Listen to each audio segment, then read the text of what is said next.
Hello and welcome to Wilson Center Now, a production of the Woodrow Wilson International Center for Scholars. I'm John Molesky. My guests today are Arnaud Kurze and Christopher Lamont. Arnaud is an assistant professor of studies, justice studies at Montclair State University and a visiting professor at NYU, also a Wilson Center Global Fellow. And Christopher is an associate professor of international relations in the Institute for International Strategy at Tokyo International University. Together, they are co-editors of this book, New Critical Spaces in Transitional Justice, Gender, Art, and Memory. Gentlemen, welcome, and Arnaud, welcome back. Thank you. It's a pleasure being here. Always good to see you.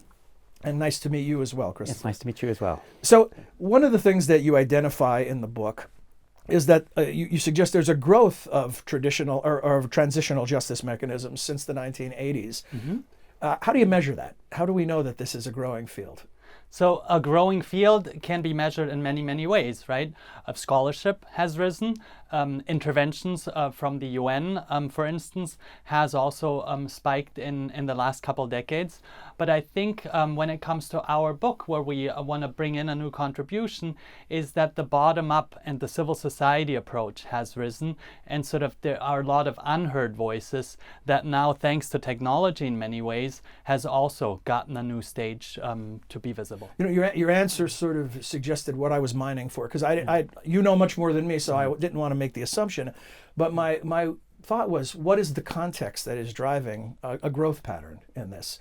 You described a changing environment from the bottom up, things like social media, access to technology, whole new paradigms. What are some of the other drivers? Yeah, I mean, there's generally an expectation now today that justice should be done after violent conflict. And this is something that has changed dramatically over the course of the last 50 years. I mean, even more recently, when I started doing my PhD some years ago, right, I was focused on international criminal justice, and the field of transitional justice in itself was in a way still in its infancy, right? That it's that the focus on justice after conflict and the idea that justice can be done in different ways through transitional justice measures is something that today is now taken for granted. You have UN best practices, and that wasn't always the case. But because of the success of the field, you now have all these different measures and a diversity of experiences of transitional justice. And there's a question of, well, what does this mean? Are they effective? Are they not effective? And this book helps to contribute to a broader debate that basically asks us to reflect on what transitional justice is in a broader sense, right? Going beyond these specific measures and looking at a wider impact of transitional justice and to look at where demands for transitional justice come from. Are they from the outside in the international community? And do those demands shape transitional justice measures? Or do we look inside communities? And there's a trend to look at the needs of local communities and the demands of local justice actors. And this book helps illuminate just who those actors are. A much more responsive model than we've seen in the past, where many of these things for nations were top down.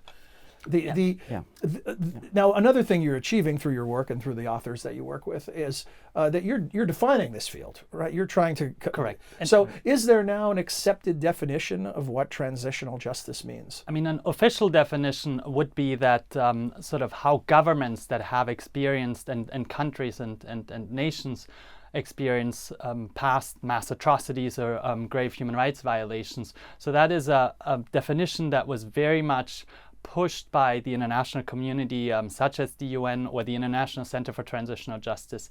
But I think what we're trying to do with our book is to go beyond these more official or institutionalized definitions, because transitional justice, and as Chris pointed out with regards to how do we best define justice in these local and community-based contexts, it's not necessarily about a human rights trial that happens miles and miles away in a capital where the actual victims have a hard time attending the hearings, but it's about what that means on a day-to-day basis when you have to face the perpetrator that still freely walks around in your village. And I think what we're trying former to... FARC members. Something Correct, like that. correct. So that would be an excellent example of how you deal with this, how they get reintegrated. And I think the subtitle, Gender, Art, and Memory, that we used for our book really highlights and accentuates that there are angles that the traditional and conventional transitional justice discourse has discarded or ignored until now.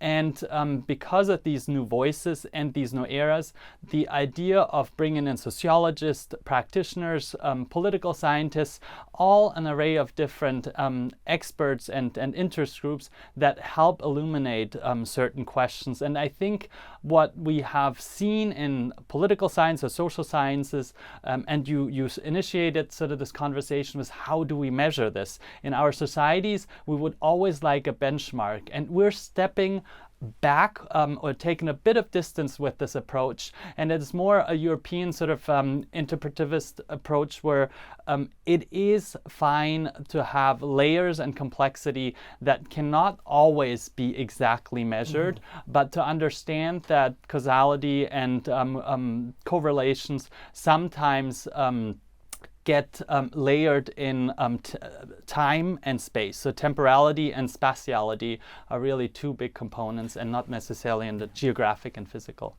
but also conceptual. Yeah, I was going to say also, one of the things that we try to illuminate is the bigger question of how we remember past conflict, right? Like, how are those narratives constructed? And even where we've had successful cases of transitional justice, like if you think about the International Criminal Tribunal for the former Yugoslavia, where every single one of the individuals who was indicted either died at large or was put on trial.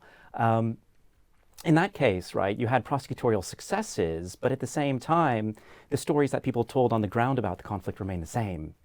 And a lot of times people say, well, that's not the job of a court to tell that bigger story. The court is there to determine the guilt or innocence of the accused person who is standing trial.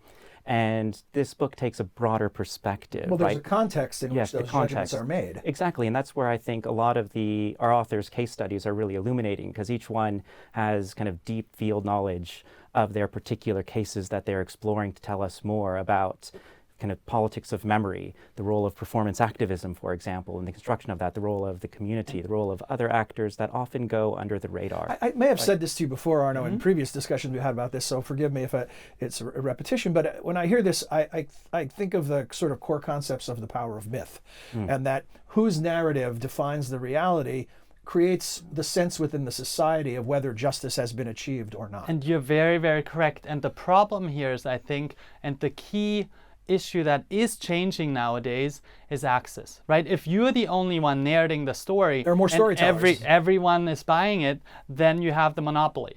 But if there are more storytellers and you have the platform to disseminate your discourse, and people understand that, oh, that's not the true story, but there's an alternative or different story, and you start weighing it and you start giving it more importance, that's when you are able to shift the overall normative framework, and you can shift also then and move towards political change and societal change. And I think one of the key authors that we're very happy to have in there is a young scholar, Philip Schultz, that wrote about male sexual violence in Uganda, and this is really an emerging topic and tropes within transitional justice studies and gender and not a new justice. problem, just people now willing to talk about it. Correct. And that was similar in the 90s and mid-90s when we look at the International Criminal Tribunal for Rwanda, or the one for the former Yugoslavia, when in the Rwanda tribunal they decided that rape was a weapon of war, and so that was acknowledgement and finally through accountability mechanisms, and again during all these times male sexual violence and victims were also there, but they stayed under the radar. And I have published a piece more recently on sort of the gay persecutions during World War II, and the voicelessness that these victims had, because there were legal structures in place from laws from the 19th century, paragraph 175 in Germany, that were being upheld and they were still intact in the post-1945 era in Germany. So while the victims walked out the camps and thought they were free, in post-World War II Germany, they were again ostracized and punished and imprisoned. And so there is really an irony and a paradox that is really punishing them twice. Arnaud shared with us the example of the chapter from the story in Rwanda. Is there a story that you'd like to highlight as a case study that's instructive? Yeah, one of the stories that I dealt with in the chapter that I provided for this volume was the case of Libya, which is a really difficult case. And it also illuminates the importance of understanding who local actors are and the spaces in which transitional justice debates and discourses are taking place. Now, many might find Libya to be a really difficult case to talk about transitional justice in because it's a case of ongoing conflict. But you've seen particular sites that have had their kind of the meaning of these physical sites has changed over even this short period of time. And kind of one of the most notorious sites of atrocity in post-revolutionary Libya was the Abu Salim prison. And right after the liberation of Tripoli, this was a site of liberation. And now, today, in the context of the ongoing civil war, different political actors are appropriating those victims. And it's not kind of victims of, or Libyan victims of the Gaddafian regime, but more narrowly, for example, Islamist victims of the Gaddafi regime, from the perspective of one side in that very messy conflict. And it's an awareness and attuneness of the meanings of and the sources of and where justice demands come from, and how they shape domestic politics that we find really interesting to engage with in this chapter. And I think the other chapter that I found, another chapter that I would like to draw people's attention to is that on with regards to Iraq, because our author there was the former chief political officer at the U.S. consulate in Basra. And he offered really interesting insights about the sources, where these demands for de-Baathification came from, and how that came to be seen as de-Sunnification, and the limited agency of international actors, right, in that context. Yes. So I think those are two examples that come to mind immediately, but there are also many others in the book. And the examples that you cite bring up the notion of how this begins and where is the demarcation zone, and it appears to be very fluid. In other words, this is an ongoing. So, for example, if we take the current example of Syria, is transitional movement towards transitional justice already underway, even though conflict is still ongoing? Well, one of our authors deals with that, Eva Vukušić, in one of the chapters, and it's a very illuminating chapter because she asks the question, what will justice look like in the Syrian context, right? We're looking at one of the largest international crime sites in the world today. And she explores the diversity of justice options, right? It might look very different. It might not be the International Criminal Court that's best suited to deal with atrocity in the case of Syria. It might be local courts or domestic courts in Europe.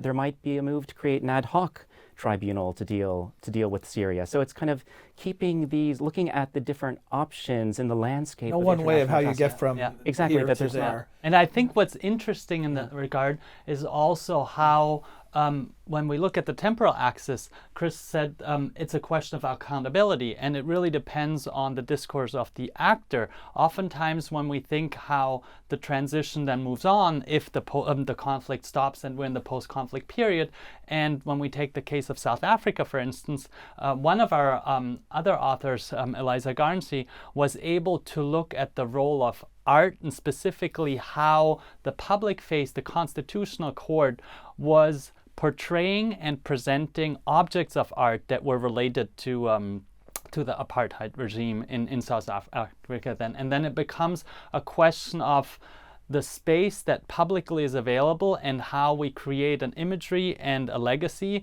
and art becomes then a tool from the top-down institutionalized actor, while in many transition periods where there is a void and where the government, for instance in Egypt, we hope that the Arab Spring was blooming but brought back the Arab Winter, and El-Sisi really shut down all channels of spaces where the opposition and free speech would be available. But even in these spaces, there are especially forms of art that might be clandestinely practiced by local civil society, and that's really important when we see the differences between that them. was a fascinating notion that jumped out at me, in that when you talk about quantifiables, how you measure, and you talk about things like criminal courts or reparations payments, technical things that can be measured, that don't necessarily create a sense of justice among those who feel aggrieved.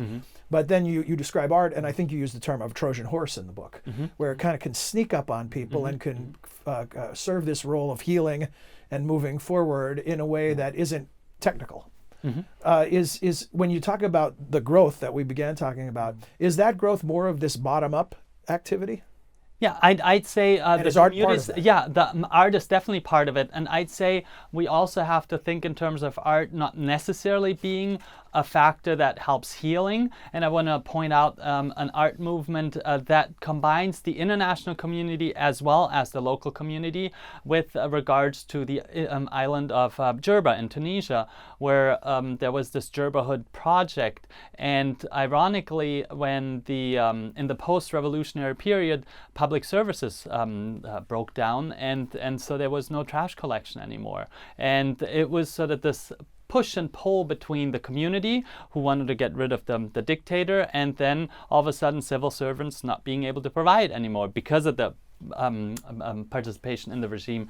And so a number of artists, graffiti artists, had the idea of bringing in a large community of artists to this island and embellish the little township of Erida. And so in a mega project, they were able to really provide murals and artistic expressions, sort of commissioned graffiti forms that is known as Jerbahood. And there's amazing artwork out there online, and they have a platform established. And what happened with this project is that eventually it attracted so much outside funding and tourism so that they were able to establish their services again.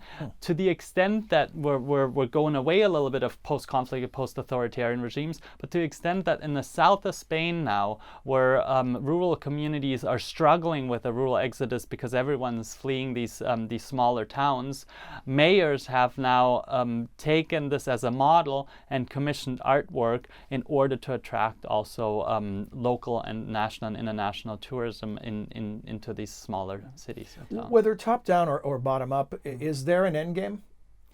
Well, or is it just a constant evolution? I would say it is a process, right? And I would say, building on Arnaud's response here, I now work in Japan. And just a few weeks ago, there was a very controversial art exhibit that had to be temporarily closed and reopened for a short period of time. And the reason why it was controversial is because one of the exhibits was a small small comfort woman statue, which these have been being built kind of, they're appearing around the world, right? They're very controversial. There's one in Seoul that's famously kind of across from the Japanese embassy there. And the organizers of that art exhibit were trying to kind of push boundaries, right? And even though there was a vicious reaction on social media to the exhibit, at the same time, it generated a debate within Japan, right? And it once again brought this particular subject into the headlines. And you see that being driven largely by civil society actors, and in this case, artistic exhibit curators, right? I mean, it doesn't always have to be those agents of this state that we look to for justice. So when there's really not much being done, or when there's not much scope for change at the state level, often these spaces is where we can look to for change and debate and transformation. Are there elements you can generalize about what it takes to get to a tipping point where you're going from either hot conflict or authoritarian rule to a healing process or a transitional justice process? I think of something like Hong Kong currently. And is it leadership? What does it take? Does it have to reach an acute stage before things start to calm down and you're into a more productive mode? Yeah, I think there's a number of factors, if we take the case of Hong Kong, that play internally. So if, for instance, when we think in terms of social movement theory concepts, the idea would be, can the leadership within these movements create a sustainable mobilized force that can last over time. And the Chinese government, or sort of the external big player regionally, is hoping that it's not sustainable. And so that was from sort of a very local domestic viewpoint, but then there's the international component. And paradoxically, you might have seen pictures where these young, freedom-inspiring protesters have signs up calling our current administration and the president for help, which is also somewhat ironic given what the debates are in our country about certain steps our government has taken. And so we see pull and push forces here at play, and it really depends on whether the international society and bilateral agreements with China side with the Chinese government or side with Hong Kong. And I think the issues that the NBA was facing and our House of Representatives ostracizing then the reaction of sort of the sports industry were phenomenal. So you see there's a lot of layers, and I think with our book we really wanted to contribute to not being afraid and having the courage to say some things can't be exactly measured. It needs to be observed, and it needs to be carefully sort of measured with a more interpretive approach, because of these layers interact across time and space. I know a great summary statement when I hear one, but I also want to give you, Cres, a chance if you have a final thought. Yeah, just one final thought is that kind of building on what we've already said is that even when these measures or these policies tick all the boxes, right, in terms of effectiveness, sometimes we've seen that societal broader change has not been achieved. And we hoping to open the door on that debate and look at ways to achieve that change and see who the actors are. And maybe these actors come from places that we might not expect them. Gentlemen, thank you for sharing your insights. Fascinating topic, and as you mentioned, layers. We began to peel the onion, but this could take, as it's taking you, years of your life. But this is a good start, this book, New Critical Spaces in Transitional Justice. Editors Cres Lamont and Arnaud Kurze, thank you for joining us. Thank you for having us. It was a pleasure. Hope you enjoyed this edition of Wilson Center Now, and that you'll join us again soon. Until then, for all of us at the Wilson Center, I'm John Molesky. Thanks for being here.